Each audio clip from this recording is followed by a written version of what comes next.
If you could name your rocket Virat Kohli or Rahul Dravid, Yeah, what would you choose? I think definitely Rahul Dravid. It's a long game. Predictable performance, right? Yes. Hey everyone, welcome to this very special chat. Today we're going to talk about space tech. I always felt like what is the toughest, most challenging machine ever built by man. And I found like the rocket is the most fascinating, defying gravity and like putting something in space so precisely. Today we're actually going to sit with a man and talk about what he's building, which is going to send a lot of payload into space. All of this is getting done in India with the supply chain that is completely India built. He has 400 suppliers that are building parts that go into rocket components. There's no fun in building something which is a little bit easier, which many people can do. Not many people can make it. Today it's highly monopolized. There's only 1-2 players, who are doing most of the launches of the world. You're already in a fierce battle of complexity, and I think this, to me, looking 5 years back, is probably the most important choice. Right? Yeah. The reliability and what the market needs. Absolutely. When did they stop falling out of their chairs? When you said you're building a rocket in India that can take their payload? Nobody believes that you can actually build a rocket, technically speaking, right? Because it's very difficult, everybody knows. We said like only maybe few players will succeed, or maybe only 5 players will succeed globally, and we'll be one of them, I think the toughest phase was our raising a Series A. That we were raising Series A when there was no policy and there was COVID. And then our seed money is running out. This almost sounds like your fundraise is like launching a rocket. Yeah. So we deal with 2 rocket sciences. One is the actual rocket, other is raising capital for the rocket.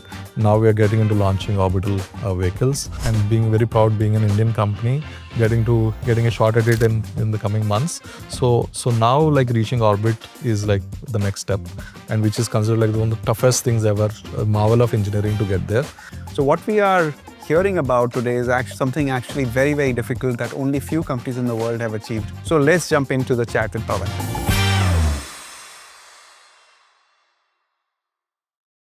Hey Pawan, hi, welcome to the podcast. So you were just chatting about this, but you grew up in Vizag? Yeah, that's right, yeah. And then from Vizag to IIT Kharagpur? Yes, yeah. So just want to know, so this was a campus job for you, right? Joining ISRO, which is like the premier space organization for India. So tell us more about, graduating from IIT Kharagpur. When did it become like ISRO is where I want to go to? Yeah. So I think we had a very active entrepreneurial vibe in IIT Kharagpur, which is in fact like that's where I got excited with entrepreneurship, because from childhood I really wanted to be an entrepreneur, but after going to IIT Kharagpur, looking at everybody wanting to build companies, there's a lot of vibe actually in the campus. There is an entrepreneurship cell where like there's people chatting about building companies, etc. And then I found that I think anybody can start a company. I thought like previously I used to think that you need to be very rich to start a company, but then I realized that okay, anybody can start a company. Then we see news of. Did you do any interesting projects at IIT Kharagpur which were entrepreneurial? Not much, but I was really excited to see all that, and I was thinking about starting a company at the time of the campus. I was thinking about like ideas of like what. And some of your batchmates, have they gone out and started? Yeah, many companies you know about? Which ones are those? I think like Porter founder is IIT KGP. Okay. And then there is a few more like seniors, juniors. There's like quite a few more as well. Like build like really interesting companies. And so looking at that, and also we see like IITians in general, like starting companies who have like done really well. Flipkart is one of them, right? And so looking at that, then we got the confidence that we actually can build a company, and then this is quite quite common to actually build a great from the idea to build a great company is possible. So that I think excited me really in the college. And but at a point of time, I thought of not sitting for placements and want to start a company straight out of college. So I had a thought, but then I really didn't know what to do. So I was clueless at that point of time, and also didn't have the guts to actually straight out of college and just explore. And but then my passion was towards space, because I felt I'm a mechanical engineer, and I always felt like what is the toughest, most challenging machine ever built by man, by humans. And I found like the rocket is the most fascinating, defying gravity and like such, and putting something in space so precisely. I found it like magic, and I felt like this is probably the most fascinating machine ever built by humans. And then I thought like that's where I want to work. And then ISRO is where I want to go. And luckily, ISRO came to our campus. And I think the I think it's a very early time, first or second time it came to the campus, and then there was it's even more intriguing, right? From doing a startup to then joining an ISRO. correct. So typically, I mean, it would not be like a great choice for IITians to join a government job, and typically previously you used to actually write an exam and then wait for the results and then like take a given interview and then get into ISRO, right? This is a typical process. But here, so ISRO decided to like take from IITs without this entire process, come to the campus in, interviews directly and then bring them on board without an exam also. So that was the initial times where ISRO attempted this, and that was a great opportunity for us that because generally we go to campus placements almost before the last semester. So this was very rare for ISRO kind of getting into ISRO kind of a So job. seed of starting something on your own and space and then ISRO, they came. They came together. So then I said I parked my the wanting to start a company. I thought like at one point of time I will do it, but now like let's get into rocket science is what I felt, and got into ISRO, and then like in fact like ISRO came to campus, and there was quite a lot of competition as well. People actually wanted to join ISRO as well than what I imagined. Was there some surprise that how many people around you wanted to get in? Oh, in fact, like all the toppers wanted to get. I'm not a topper, and so I was thinking like will I get into it because in fact like, I left a lot of jobs to wait for the day ISRO came. In ISRO, in IDs, like there is a concept that you sit for a company, if you get selected, you can't sit for other companies.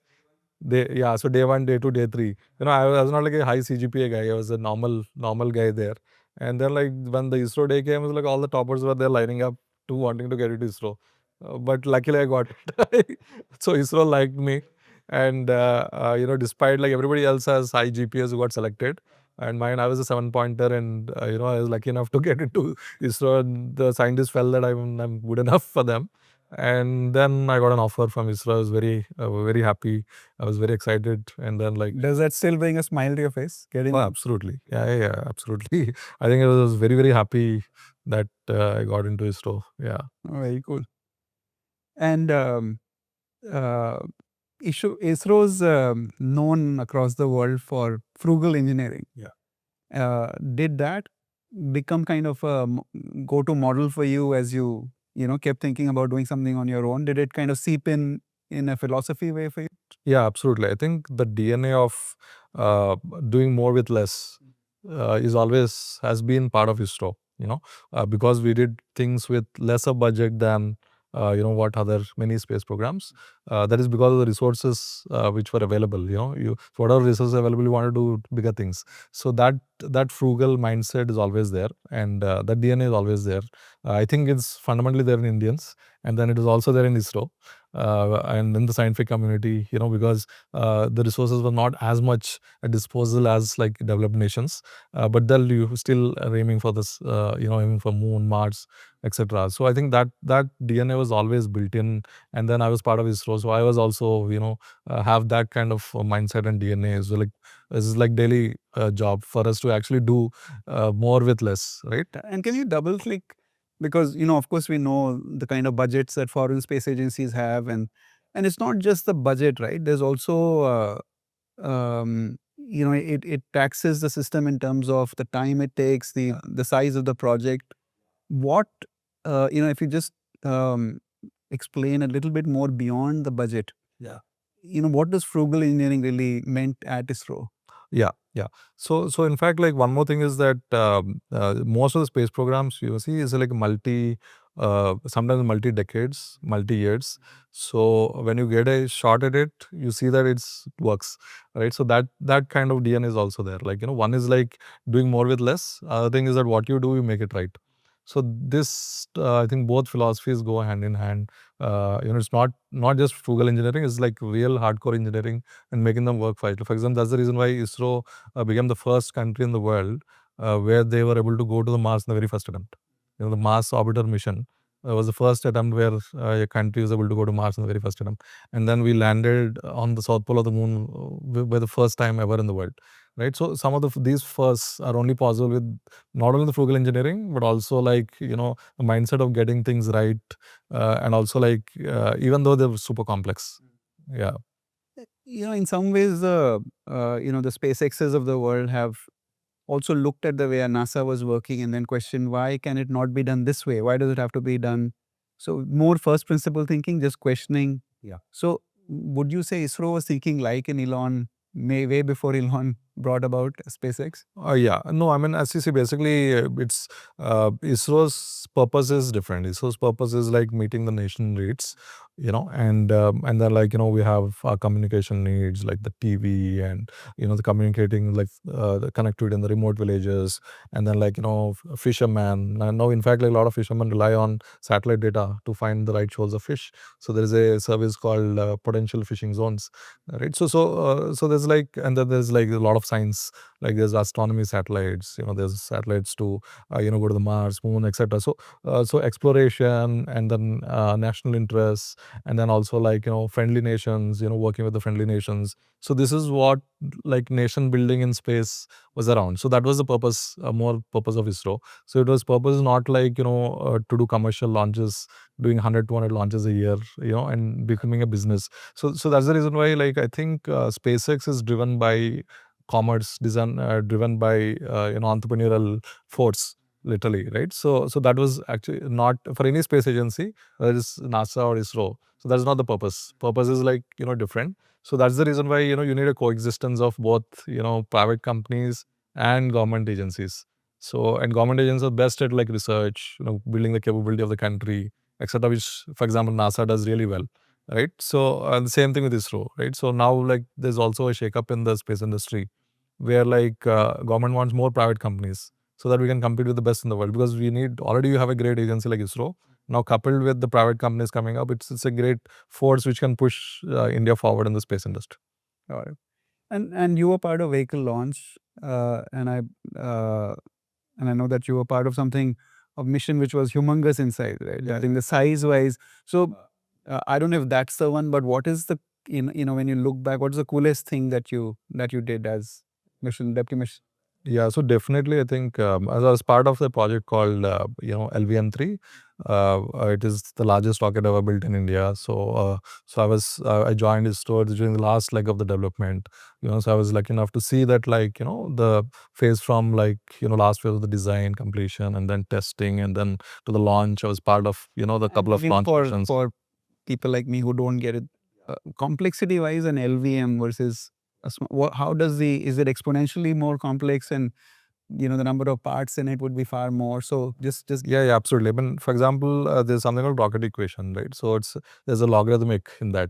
So there is exponential thing, and so the bigger the payload you want to launch, exponentially bigger the rocket has to be to some extent. It's not like exactly that, but actually it's like the more payload it is, the more complex the rocket is. It's much bigger the rocket becomes, etc. So what happens is that even LVM3 puts like 10 tons to a low Earth orbit, more than 10 tons to low Earth orbit.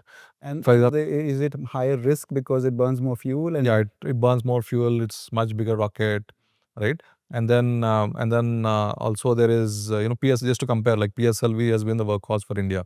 So PSLV puts like 1.5 tons, 2 tons. Here now we are like 10-ton vehicle, and then like and it can put like 4 tons to geostationary orbit, where you can put communication satellites, very large communication satellites. So it's a different animal, I would say, in rockets, and it's been in development for like 20 30 years. So it's like it's been like it's a dream for a country to build such a big rocket, and I was lucky enough to be part of that rocket program. While I joined ISRO, could see the cycle of development, and then like each time I go to the either launch pad, or like the integration facility, or like the manufacturing testing facilities, like you see the humongous hardwares, the complexity involved, the level of detail involved in designing everything, right? So I think that is like an exceptional learning experience and very humbling experience to be part of that program. In fact, I remember like we used to sit on that huge rocket cone, and integrating things from there on the launch pad, when like at some 25 30 meters above the ground. Yeah. it's just watching that is humbling, right? The size of that machine. Absolutely. I mean, like I was down with tears during that first launch. Like this is like magic, literally. The lifting off. It's such a huge, humongous rocket. It's like it's just magic. Amazing. So you had that experience, and then one day, that whole seed started sprouting again of doing something on your own. And I left a government job very early in my life. I had got a lot of questions asked on why are you leaving a government job for a private sector. So what were the thoughts going on in your head when you were making that run? In fact, like I loved my work at ISRO so much that I wanted to retire there actually. So that was my feeling, because I was especially being part of the LVM3 program. So I was like really very, very excited with whatever I've done, and like looking at like the vibe in ISRO as well. There's real national spirit among the people wanting to do great things for the country. So I was really very excited to build my career and retire in ISRO, which most of the people do. Even most of the people like join ISRO and retire from there. So I also was really excited in that journey. And even like, in fact, the rocket center, the key design rocket center is called Vikram Sarabhai Space Center, where I joined. It's also set up in a very beautiful place in Kerala, in Trivandrum. Such a beautiful place, such a great environment, and then you're doing something great for the country. So it was really humbling, and you're working on really cool things which very few people in the world are working on. So it was ideal to settle and retire. But then and then like once I got a thought, why can't we build a great space company from India? Because after being part of the space industry, I realized that we have everything, literally a great ecosystem. And, we have launch pads which are close to the equator. We have great geography for launching a huge coastline, right? And then we have great supply base, a lot of suppliers. In fact, our next launch, we're using 400 suppliers developed in India for the last few decades. And, that's the kind of ecosystem which already builds a lot of talent pool which has been generated. In fact, there are institutes in India which is only for space. There's a college called Indian Institute of Space Technology. It's only for the space sector, right? So I think there's a lot of things. Go into this college to come out as space engineers. Yes, correct. Yeah. So And is this like, is there any other college like this in the world? I think very few. Yeah. So I have not heard of any bachelor's, a college offering bachelor's as well in space. So I think maybe a unique college globally. Yeah, that builds, I mean, that probably is where the next generation of rocket scientists are going to come out. Come out, and so looking at that, I found this great opportunity to start a space company, and potentially if everything works well, if all the stars align, can build one of the best companies from India, a deep tech company from India for the world. So I think that was, and the market is all global. More than 90% of our market is global. So you're building a hardcore deep tech, product and service from India, which is highly global. But you already, since you had worked in launch vehicles, Yeah. and it is the most complex, right? Yeah. So Yeah. Absolutely. So why did you have to choose the most complex? Yeah, because I was a little bit more. See, always I look at the most challenging thing. There's no fun in building something which is a little bit easier, which many people can do. So I found that as an opportunity, because I knew that it's very difficult to build a rocket company, and I knew hands on, because I was working like very closely, looking at the tech, studying a lot of architectures globally as well. So I knew that it's very difficult. Not many people can make it, and so there's an opportunity, wonderful opportunity to just get into it. And the space sector needs more of launch. If you see like today, it's highly monopolized. There's only 1-2 players, who are doing most of the launches of the world. And then like there are only like very few operating players. So like 3, 4, 5 companies who are actually operating regular launches to space. So there's a tremendous opportunity to build a company which can service the space sector more, open up to more players. So it's interesting how you're describing it. It's more like a market need and the ecosystem that you're relying on, versus saying that, I'm going to do a point disruption of, using carbon composite more, or, so it wasn't at that level. So if you could just bring that out in terms of, maybe it's more relevant for the space we're talking, the sector we're talking about. Should one be, given what's required, especially for a launch vehicle, the way you looked at it, if you could describe that, which was, I'm assuming it is what is going to lead to success rather than proving something which is innovative. Yeah. How do you balance? How at that point, what were you thinking about balancing these two? Yeah. So the first most important things is to build a reliable rocket which works. So then continuously, because there's very less options globally. That's number one. And when you do it, you cannot do it the old way, so you have to do it something, innovative way, which will create good business impact, or like production impact. So either you should be able to produce more, or you should be able to produce cheaper. You should be able to serve the customers better.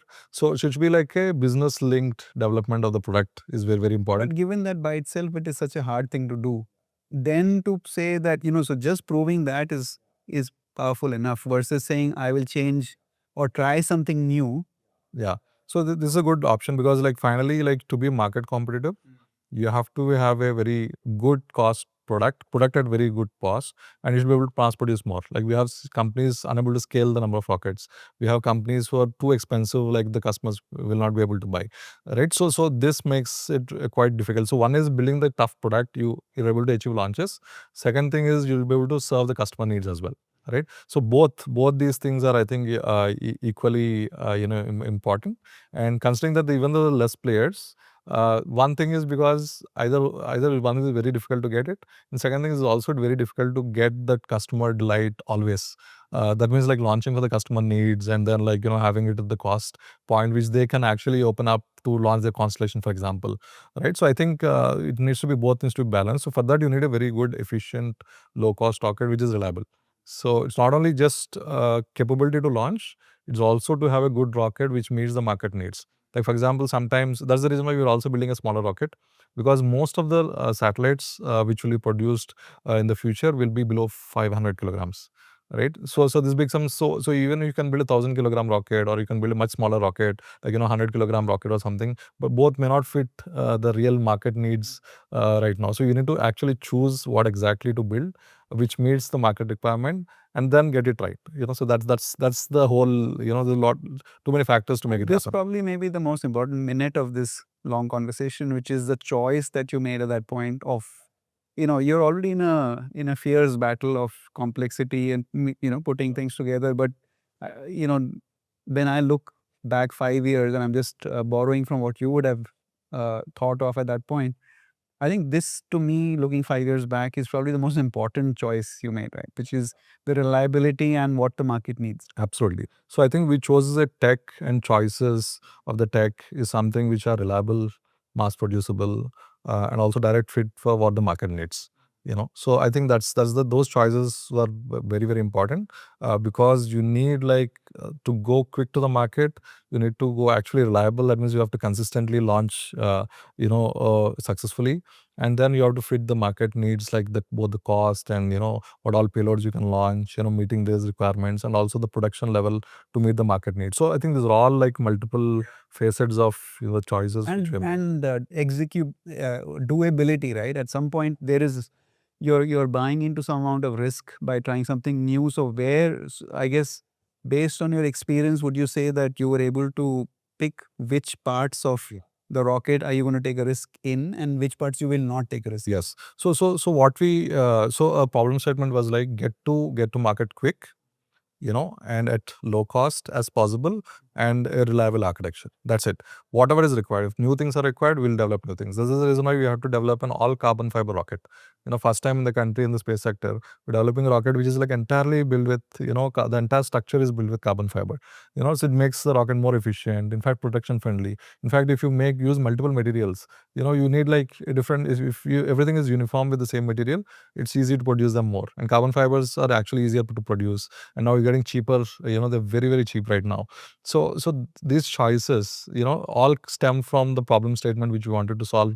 Get to market quick, build a very reliable vehicle, and also build a low cost vehicle, and consistently be able to mass produce. So I think these are the points, whatever is required, like whether it's we choose all carbon fiber rocket, and we chose all the liquid fuel engines which were built, all are 3D printed, and then you can bring down multiple parts, hundreds of parts can become like just one part, so that kind of advantages which we have. And we use systems. In fact, rockets are in multiple stages, they separate, so we build a very testable system where we build one unit and replicate it across the rocket, right? So generally rockets have like each stage a different type of system, makes it like complex. It takes its own development time. It takes years to qualify all of that, and then again you have to prove it in flight multiple times, right? So then we chose architectures which are even though difficult, but still like they're really good, and then like something which can be mass produced really easily, and also once we test them, they make the rocket much more reliable.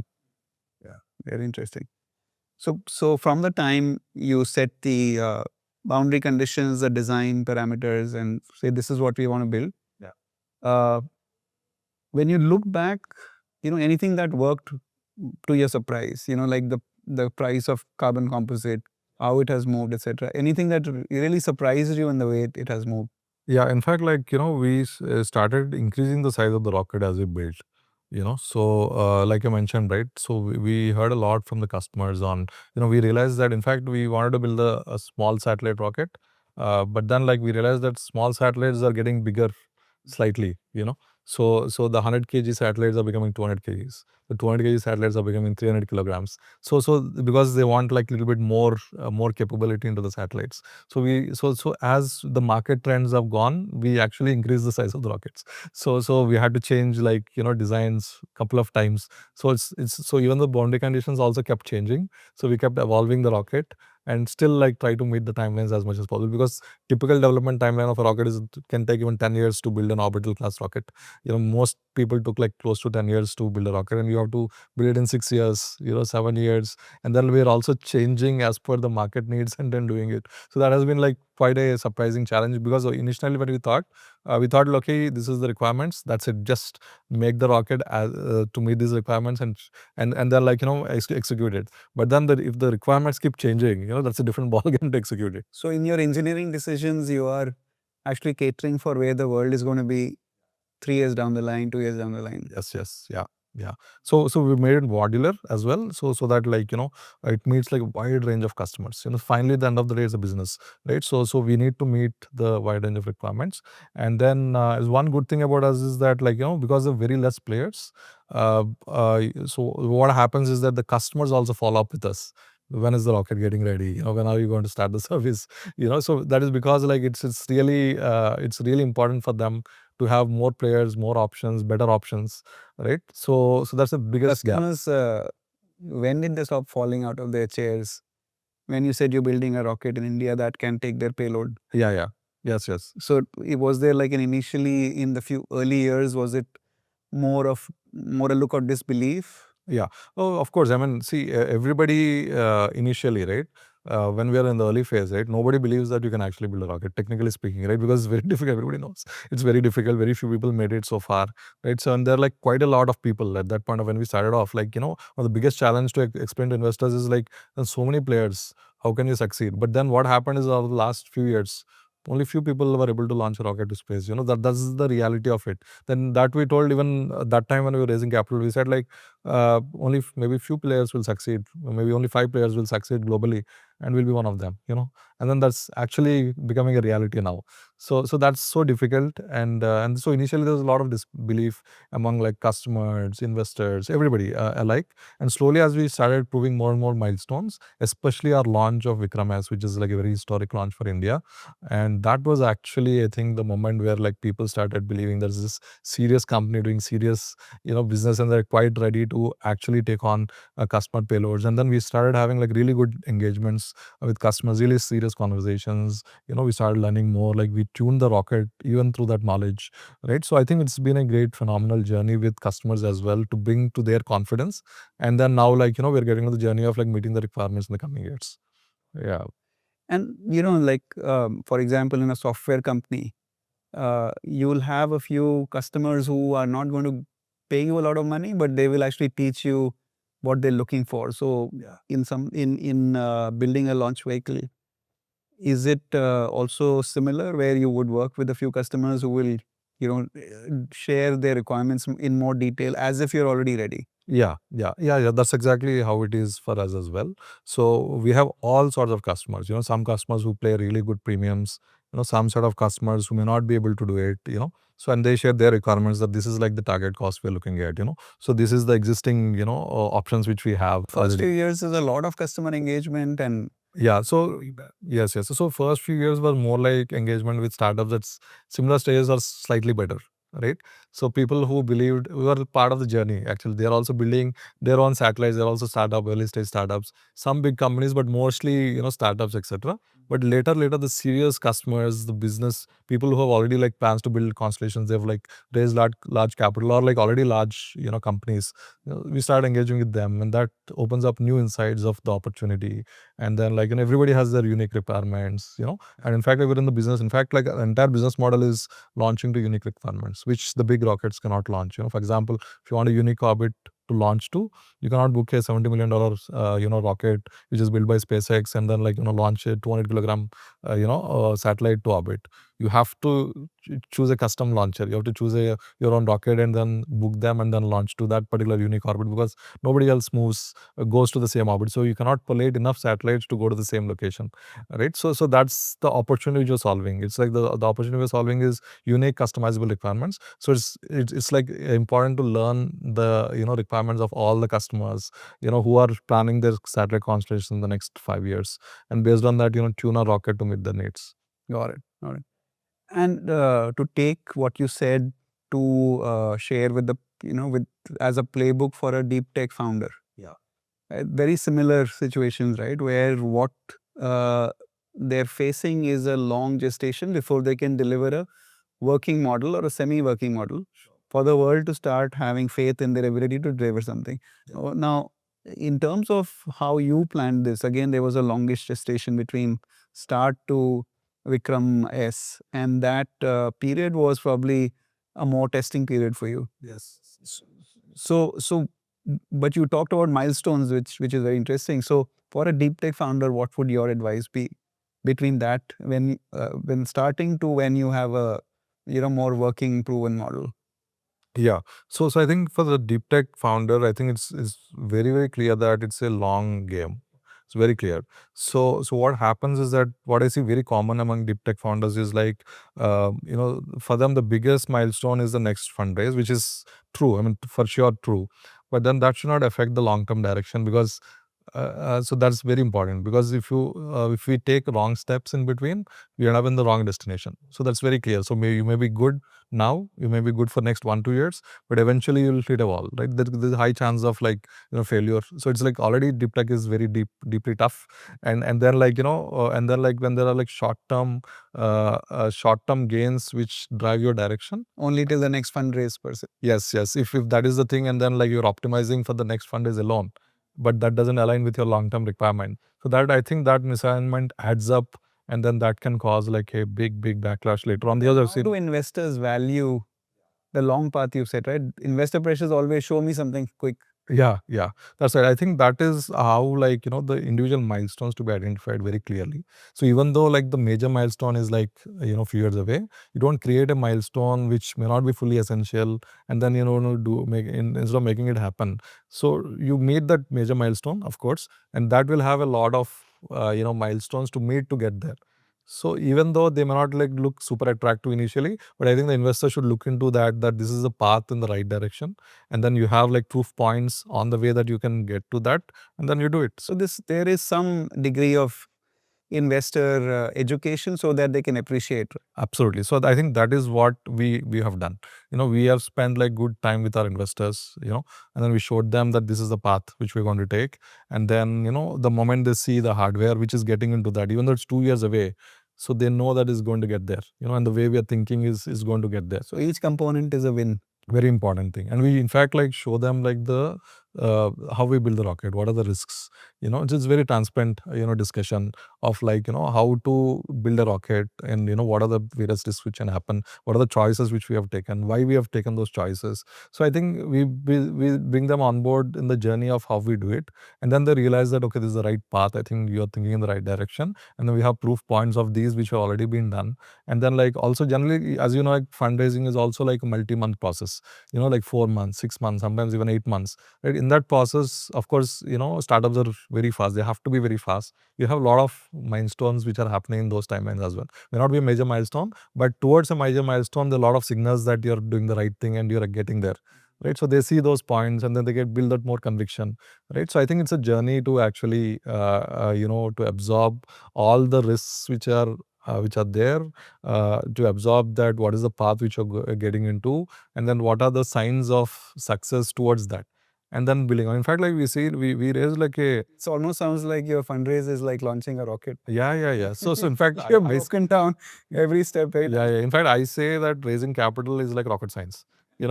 So we deal with two rocket sciences. One is the actual rocket, other is raising capital for the rocket. So both are like rocket science. So and in India has also been like is deep tech is still building up, right? So we are like one of the early players in it. So you just imagine how difficult it was to raise capital. In fact, until GIC came in, until like until 2022, as founders we were spending 50% of our time raising capital. So that's the kind of energy which went into speaking with investors, and trying to explain what we're planning to do. Time while building a rocket. Exactly. Right. So because everything is new, right? And you still work 12-hour days, so that time it was even longer. It was longer, yeah. Yeah. So it was like it was an experience, I would say. I think now it's become much easier to raise capital because almost every fund is looking at space sector. Almost every fund, right? So that's the kind of like we have come to. That time, none of them had a thesis for space, right? And in fact, we also helped a lot of funds, evolve the thesis for space as well over the last few years. So we went on a journey where absolutely there was no idea about the space sector. Two, I think thanks to like success of few companies, thanks to the government pushing hard for the space sector. Yeah, I want to spend more time on that, actually, on the ecosystem as it is today, and it was definitely not like that till even 3-4 years back, right? So individually to what you just said, so to where we are seems like a very attractive, solid place to be. Yeah. But let's just talk about it for a second. So where do you think India is as of today in space tech, in its capabilities, in the way it's, you talked about the ingredients of the ecosystem 5 years back when you started to now. How has it developed? I think the entrepreneurial energy is so good in India because because I've seen across the world. I think the rapid growth of entrepreneurship in India, especially in space, is amazing. So I think that right now there are like more than 200 startups. And this growing, and I hear a number which is close to 300 as well. So there's so many companies wanting to build for space, and a good portion of, like there's decent number of companies have raised like Series A as well, and then a lot of people are like actually building the first set of prototypes, proving them, and then and many of them are getting into market right now, all in the last 3-4 years. So I think hundreds of startups, many of them proving the prototypes in the last few years, them raising like larger rounds. I think this is a new, the new industry which is being. So movement is happening in India. Movement, yeah, I think that's the right word, new movement, which is happening, and all the ingredients. That's exactly, but the fundamentals remain the same. India has all the ingredients to build a great successful startup. So you can build like a. We talked about colleges like IST, which are amazing for having getting talents, very very already like fresh talent who are like already know about space. And have you been to this college? Yeah, of course. Yeah. Are the students thinking entrepreneurially or? Yeah, so there are like I think quite a few startups coming out of people who are alumni of IST as well. Did you meet a young Pawan at IST? Yeah, of course there are like quite a few people like whom I met recently.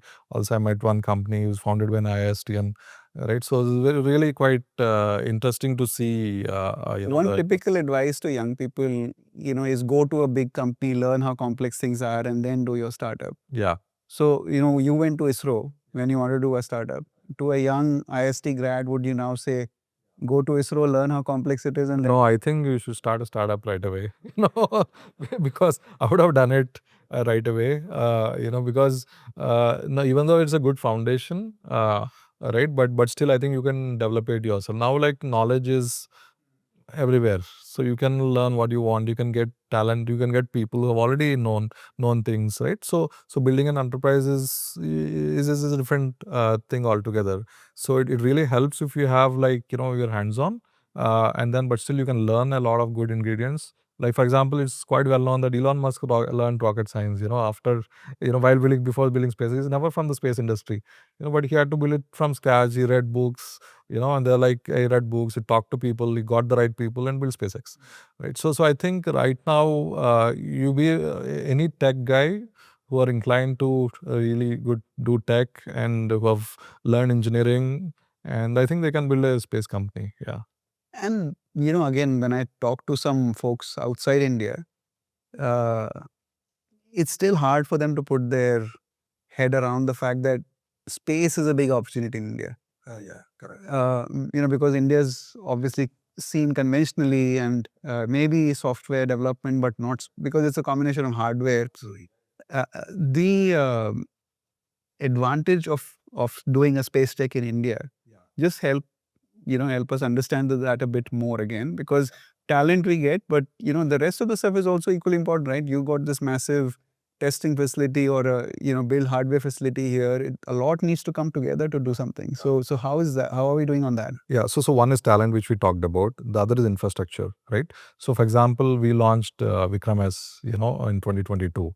Right, we used ISRO's launchpad, which is already existing. We didn't spend time and energy building a launchpad, which could take many years to think, and a lot of capital to even build. So I think that's, and then we do a lot of testing at ISRO facilities. We also do in some of the defense labs some of the testing, right? So that's the advantage. We have an ecosystem which already of infrastructure is already built in as a launchpad or test facilities. Which But we for do a not startup to access a world, so any startup can access in India. That's the beauty of the new policy, where India gave access to all ISRO facilities. Now even all DRDO labs are accessible to every startup, and then in fact, they're very excited to actually bring on board startups testing, and they're they're even the people who are testing, they're quite excited to see new things coming in and then getting tested, and then I think it's quite welcome right now, and everybody can access. In fact, sounds like how Israel's defense tech startup ecosystem happened, because they opened up a lot of the defense. Yeah, so now billions of dollars worth of investment over decades, right, is getting to use to build the startup innovations, right? Because without spending too much, again, reinvesting all that again, it was already invested by the country, and you can get access to all of them. I think that infrastructure access is really, really a game changer for us. For example, we are one of the largest utilizer of this infrastructure, and we test in facilities which are some facilities are even $100 million worth of facilities, which we go and utilize at very nominal costs. So because we only use once or twice, while it is built for usage for over years, for decades, right? So I think this is one access to infrastructure which is very unique, and access to supply chain. And if you're actually relied on a global supply chain, right, it is actually becomes very difficult to build a cost competitive product. So it is for example, because we are low volume. You mentioned 400 suppliers for Skyroot. Correct. So we work with 400 suppliers, all of them in India, and then very few international suppliers. So everything is domestic, supply chain. Most of it is domestic supply chain, and then that is developed over decades. It's not like none of these suppliers can build a rocket quality or a space quality product within 1 or 2 years. They built it over decades. Many of them build that expertise with decades. They've been suppliers to ISRO. They've been supplied to defense. They've been supplied to the strategic programs. So through that, they build that capabilities, and then we are utilizing that capabilities on a platter today. So I think supply chain is one, infrastructure which is used for testing is one, talent availability is one, and now adding to all this is the startup India movement. I would say where now I think the society is accepting startups. They see that startups are generating a lot of wealth. They're generating a lot of new products. They're going global, and then now parents are open for their kids to go and start companies even straight out of college, right? I think that shift also happened pretty quickly in India, and that entrepreneurial zeal and that energy also adds up to this ecosystem, and then you have a lot of great innovations building from India for the world, I think. And there's also a fund that the government has set up. Correct.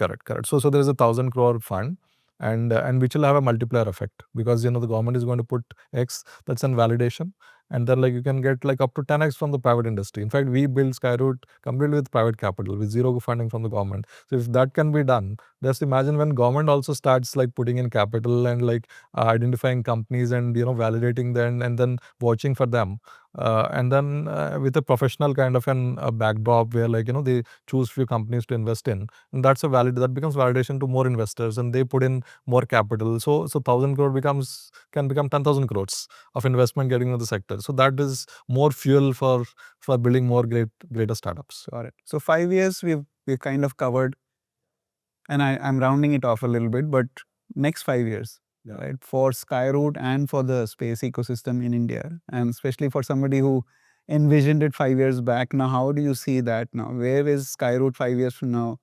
And where is the space sector in India 5 years from now? Yeah. So for Skyroot, I mean, our path is very clear. So we have launched India's first private rocket.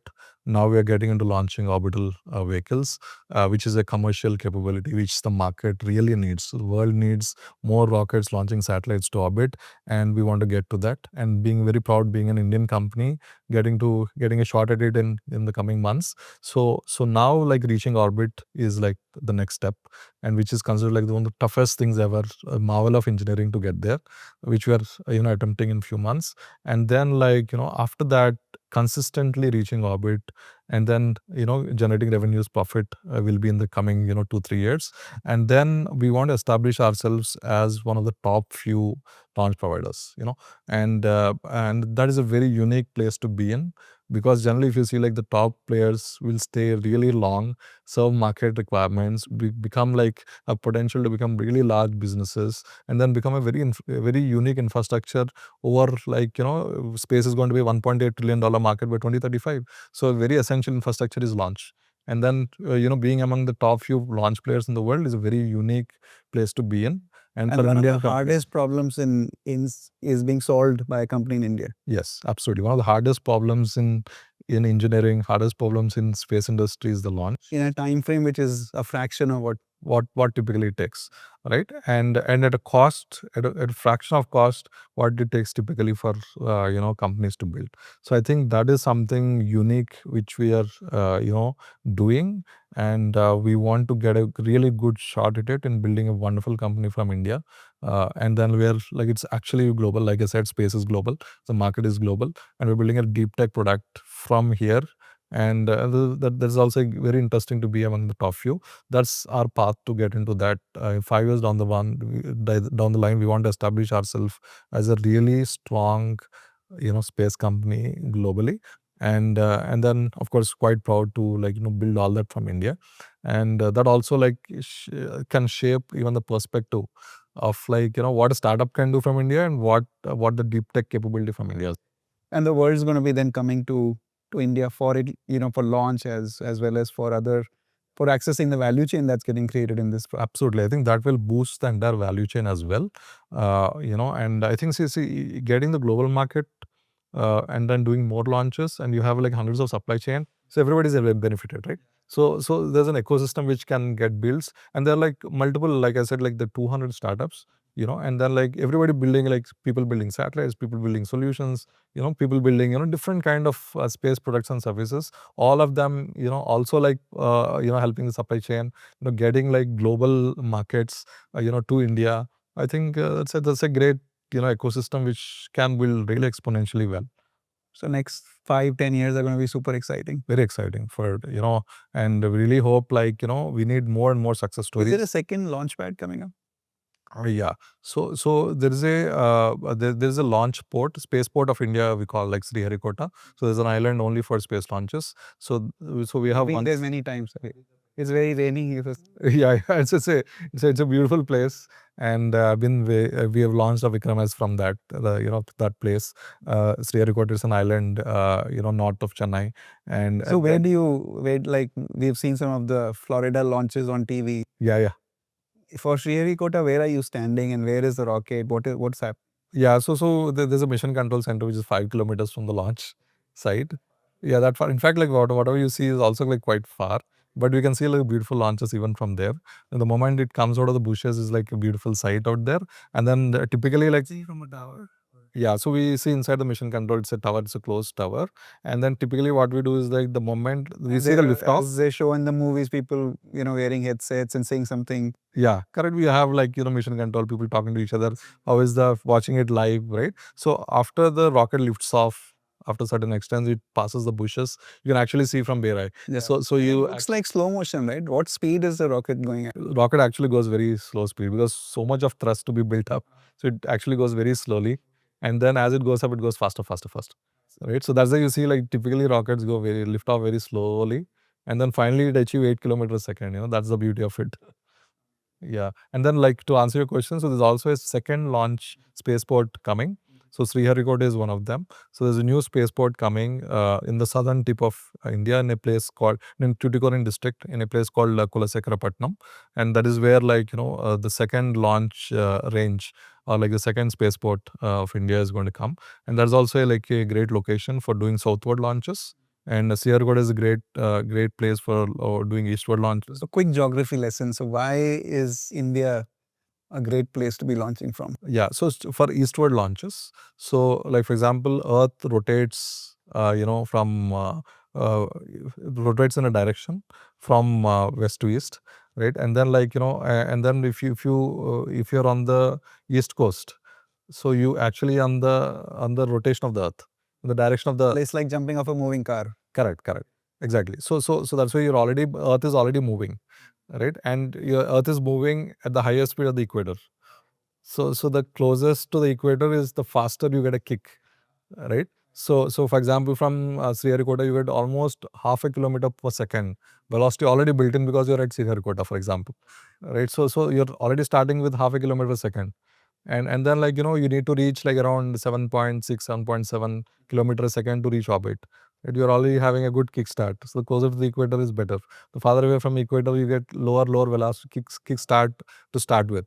Right? So it's good to be on the east coast. And then like good to be closer to the equator for the eastward launches. And then for the southward launches, it's good to have ocean all across so that your rocket stages fall very safely in the sea.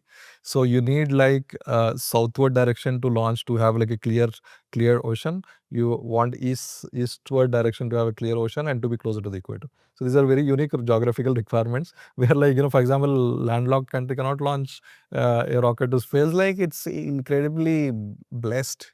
Besides all the man-made efforts, we are sitting in a geography which is totally conducive to making India the and also you look at like for example entire Europe, goes all across the ocean to a place called French Guiana in South America. So they have to ship all the rockets there because that has the best access to space, all the ocean and the in the direction which you want to launch. And so that's the incredibly far from mainland. Yeah. for the mainland, right? So that's and you are built in right here, like in India, and you have two of them coming up, one already there, one already coming up, right? So that is The second one is again a government initiative to give more launch. Yes. So I think this is a great boost for India because, so right now what we do is that to go south, it's called SSO orbit, Sun Synchronous Orbit. It's a great orbit for Earth observation satellites. To go south, you need to actually turn around Sri Lanka and then you lose a large amount of payload. Right. So you're actually losing your payload capacity of the rocket because you're launching south from Sriharikota. While it's great for eastward launches, southward we have to take this compromise. So now with this new launch pad, or launch range, you can actually go south without having any country being in the between. So you get that payload boost, and it's only mainly built for smaller rockets like our Vikram vehicles to launch from them because it's a small area compared to Sriharikota, and it can launch rockets from there. And government is investing all the infrastructure and making it ready. Sounds extremely strategic, very visionary, and actually solving what I'm sure is a very practical problem that we've been facing. Yes, exactly. So that will also boost, and also is aligns with the timelines which Skyroot will be launching in. Right. So literally all stars are aligning. So hopefully, we build like a great company, from India, serving the Talking about building a great company, right?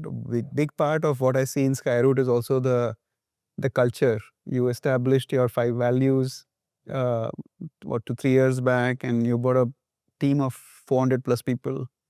A lot of them are very young. So so you want to talk about how the leadership is getting created. Yeah. So in fact, less than 10% of the people come from the space industry, have prior experience in the space industry. So 90% of the people are generated, from scratch, I would say, and for the space industry, point of view. So they may be coming from the ancillary industries, with similar skill sets. But I think the new for the industry, and we're building them from scratch. They're becoming like really great rocket scientists, learning all the things, absorbing their. We see a lot of freshers coming straight out of the college, becoming rocket scientists within less than a year, right? So I think this transformation, we are actually building a talent pool, a great talent pool in a very strategic kind of global competency which is launched, right? So I think that is something which really good, and that needs great leaders to be developed, for India, for the world, for the space sector. And I'm also seeing that at very young ages, they're taking a lot of leadership roles. And Correct. So that's the advantage of also being a startup where where like we're highly value driven, right? So if somebody is able to show exceptional value, they are like given like great leadership roles, something which meets their capability. So it's instant, right? So you see like a great capability. We have so many challenges to solve. We put great people in in these roles which they can execute really well. So they do not like wait for like years to get promotions, etc. So it's all like value driven. So I think that gives an opportunity for like really young people to live up to their potential, execute their potential in something really cool and complex, to build a launch vehicle. I can't imagine how satisfying it must be for a 30-year-old to be part. And So there are many 30-year-olds who are leading like large teams at Skyroot. I think they're doing phenomenally well, and I think and many of them are not from the space industry. They build themselves up, and they're like so passionate and driving teams, delivering value, and then building something as complex as. So this is more the output you're talking about, Pawan. So, but talk more about how this is happening. Right? Is there a leadership style you are practicing, which is in creating so many leaders to take? Yeah. I think so one thing is like one good thing is that we're hands-on. Like both me and Bharat, we're really, really hands-on with the tech. So we really know what to be done, what kind of talent to come in, what kind of skill sets the person needs to be built, and what and how the person needs to work to become a great. Because all leadership has to be like a mix of great, planners, executioners, and also a mix of great technology as well. So it's a great unique combination which needs to be built in. So that needs like real hands-on engineering, and also hands-on management skills, hands-on skills in various areas. This is a good system of skills which is required, and I think like we see that our leadership is building those kind of capabilities very early on, and then we give them opportunities and roles to showcase those skills and build those skills really well. And I think that is also one very unique combination. It's very that's the reason it's very difficult to build a rocket company. One is like building the rocket, is the other is like building the people who build the rocket. The both are equally important. So that's what we call it as people engineering. One is rocket engineering, the other is people engineering. People engineering is as important as rocket engineering in a rocket company. So that's what we, we build the people also to be able to build a rocket. Yeah. Do you cook? I don't cook. What is the simplest thing you do in life? The simplest thing I do, and in fact, I only, I think mostly I see like working really well. And now I'm playing with my kid. Okay, she's just 1 year old. Can you stop the rocket science thinking when you're playing, or do you have to? Yes. So that's give me a good pause from it, and then I'm back to rocket science, and then that also gives me good moments of joy in between. Which is also like the rest of the thing is also quite exciting in building the company, building the rockets. And they say co-founders, the relationship is as important as your as your spouse, if not more. You probably spend more time with Bharat than you do at home. So how did it come about? How do you both complement each other? And how do you give strength to each other? Yeah, I think like one of the main reasons why Skyroot became what it is today is I think the co-founder dynamics is I think one of the prime reasons as well.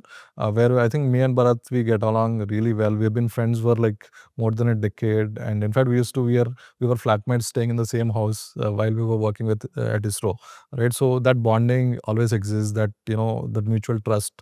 And you both happen to be from Vizag. Yes, we both happened to be from Vizag, but we never knew each other while we were growing up. And then like we joined together at ISRO. He went to IIT Madras, I went to IIT Kharagpur. We went to different IITs, even though we grew up in the same city. But then like finally we ended up at ISRO at one vantage point. And then like from ISRO, we became really good friends. And we stayed for years together, and then we built that rapport. And when we wanted to start the company, and so was it a natural thing, or did you have to think that should we both do it together, or I'm doing it? No, so then like the moment like I got this idea and wanted to like, start this. So then like I felt like Bharat would be a good complementary co-founder because like he is an electronics engineer. I am from a mechanical engineer. So skill set wise also like, if you see like if you break down a rocket, these are the two primary skills you required to like, build a rocket.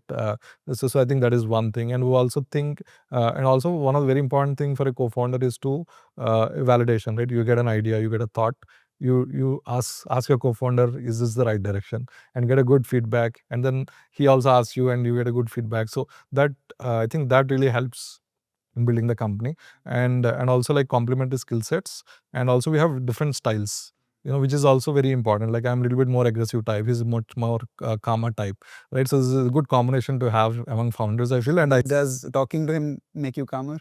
definitely, I think, And so I talking think to you makes him more. makes him more aggressive as well. So I think we need a combination, we need a different styles of things, so that like, and work together, and we're very collaborative. It's more like, 1 + 1 = 11 kind of a collaboration. So very collaborative. When we sit on something, we come up, I think, really good decisions together rather than what we do it alone, right? So I think this all really helps, the dynamic really helps, and like still is my best friend, right? So, and in fact, like our wives are also jealous that we spend more time with each other. And in fact, like, even when we go out, when we go to events where both of us are there, we end up spending more time with each other rather than people around. So I think that's the kind of dynamics which we have and we have built over the years, and that really helped in building Skyroot to what it is today. So Pawan, I mean, amazing to hear about the founder dynamics. But again, going back to the journey and also the future as you see it, the any startup build has its really tough moments, probably more tough moments than probably the sight of watching the rocket, the launch.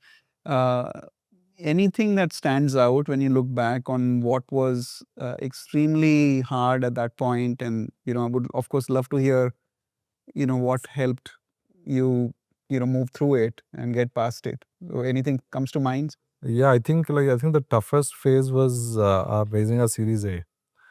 So it was like a moment where like it can completely Sure, a lot of founders are going to resonate with that. absolutely, I think this is probably the toughest round for every startup. And then like that we were raising Series A when there was no policy, and there was COVID, at the peak, and then like our seed money is running out, and we have a team to manage and great ambition, and then like suddenly it's getting tougher and tougher and tougher, and we don't see a direction of like closure at all, right? And that was like really, I think, is a really bad time. I would say like we were like so much stress of what is going to happen with the. How many people on the payroll? So at that time, 40 people, very seed. We raised only like $1.5 million, and it was already 2-3 years down the line, and then like yeah, already stretched it a lot, and that was probably one mistake we have done. Like we started raising late, and then like it got really tough, and then COVID hit, and then the priorities changed for investors, as you know well, right? So and I think that has become such a such a big thing, and writing a big check is like we're raising 100 crores, a very early phase of the company, right? And you need those 100 crores. Rocket company takes capital to build, and how much ever capital efficient you are, you need that capital to actually move forward. And then like at that time we couldn't even progress because all the factories were closed in COVID, right? So no progress, no fundraise, and no sign of being able to close it. And then we have payroll to do and great ambitions to reach, right? We started with such a great excitement. When did you start? March 20 was COVID. Yeah, so we started in July 2018, and No, the Series A conversation. so Series A conversation we started a few months before COVID. That's You picked the perfect time. yeah. So it's just like a big shocker for us, and there was neither progress on the hardware nor progress on the fundraise. And then like our seed capital was like almost like become negligible, right? I think that was like a big moment. I mean, like So you were having sleepless nights? totally. I mean, very stressful nights for us. We don't know like what's the future of the company at that point of time. So I think that was like really stressful time. We see like probably if it would have raised like 4 months more, it would have taken 4 to 6 months more, would have been out of capital completely. So I think so that was the scenario, and like it was like also desperate times, where like you could do any kind of deal, and good that we found good investors who came in. And in fact, like our lead investor of Series A is like now the founders of Greenco Group, who built like India's largest renewable energy company, and they had to give a loan because it was I think with the struggling times, before the fundraise closed, we had a loan coming in, which which really which helped out in some phase, and then of course in a few months we closed the round. And then it was the largest round in the deep tech in the space sector at that time. A kind of incredible investor, was like very long term, was build visionary company himself. And then like a $10 billion company being built in a sector which was very tough. That gave us new insights as well. Like not only an investor but also like they brought in new insights in building the company, which also helped in building the company. And also helped the company in a very, very tough phase, as I told, like during the COVID time, right? So I think that is was very, very, very I'm tough. sure lots of lessons on fundraise. Oh yeah, absolutely. Subsequent fundraise would have been well in time. Well in time. And then like we raised like so many rounds after that of capital, and it's not been as difficult as that. And then that is one thing, and also like building the rocket also, we see a lot of ups and downs, because we see things, most unexpected things going wrong in unexpected ways, right? A small component. Is there a count of how many independent pieces are in a one? Several thousands, several thousands of them all have to work together in a 15 minutes launch. So you build like 6-7 years of effort, finally the launch happens in 15 minutes.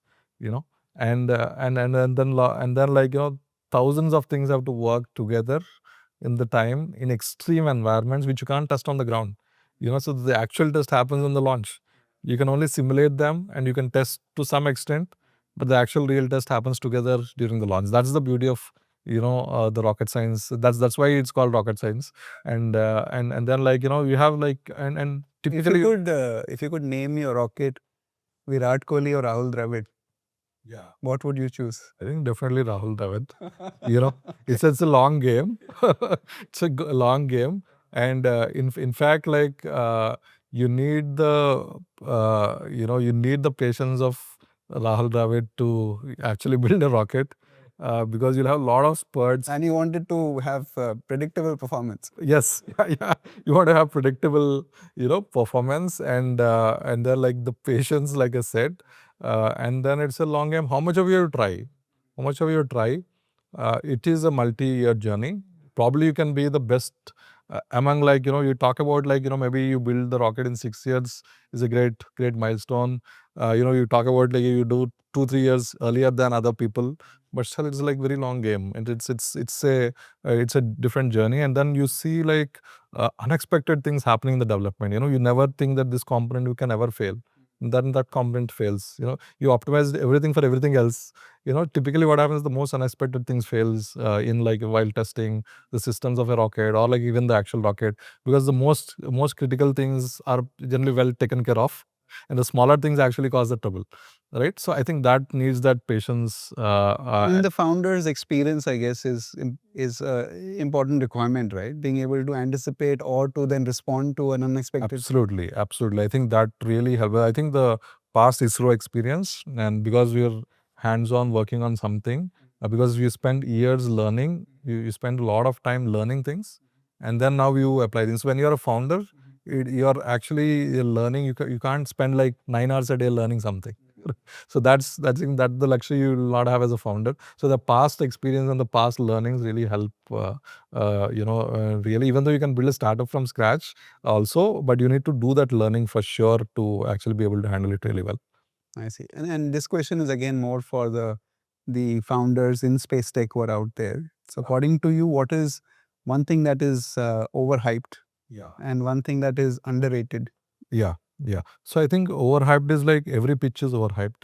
So well as an investor, right? So you show the moon, right? So in fact, in the industry, there's feel that there's too much marketing. Talk is more than the walk. I think this is for sure. There is also in general startup talking is more as well, because there'll be many good great startups doing the walking as well, but talking is always more. So even in the space industry, we also see a lot of talk as well, and then the more important thing is to actually walk the talk, which is actually very tough. And many of them realize while walking, talking it might be quite easy, but when you actually walk, you really know that how difficult it is to walk the talk, right? So I think in space industry that is even bigger, because people do not know how complex it is unless they actually get into it and walk the path. So I think that's what even in our journey. In fact, we talk about a lot of things, but actually making them happen is extremely difficult than what you can imagine, right? So that is, I think, what I see more in the space industry. Yeah. See, and what is underrated? Underrated is definitely, again, in the similar lines. Underrated is the complexity. So and which is also, I would say, positive, because as an entrepreneur you should believe that you can do it, right? The moment you get bogged down by the complexity of it, you will not even attempt it. So it's good to attempt it thinking ignorance is bliss, in a way that, for example, we thought within a few years we'll launch a rocket. Of course it took time, and that's how it is. When in the journey you learn a lot of things.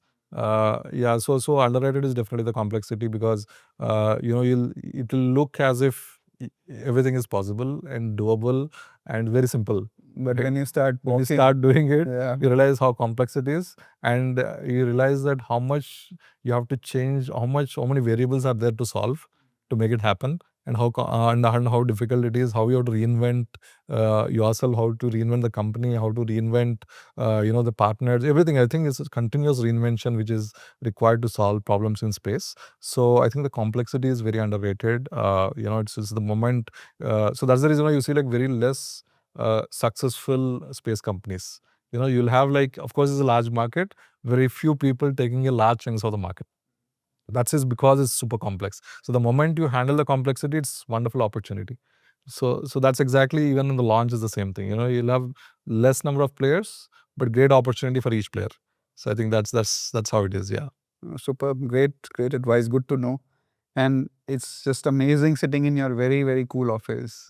Yeah, we're gonna, I'm sure, show some of the exteriors to the people who are watching this. But it's for me, it's really nice. The chat's been super interesting, Rohan. Thanks so much. Thanks. Likewise, Rahul. Yeah, thanks a lot. And all the best for the launch. Yeah. Looking forward to it. Thank you. Thank. Bye bye.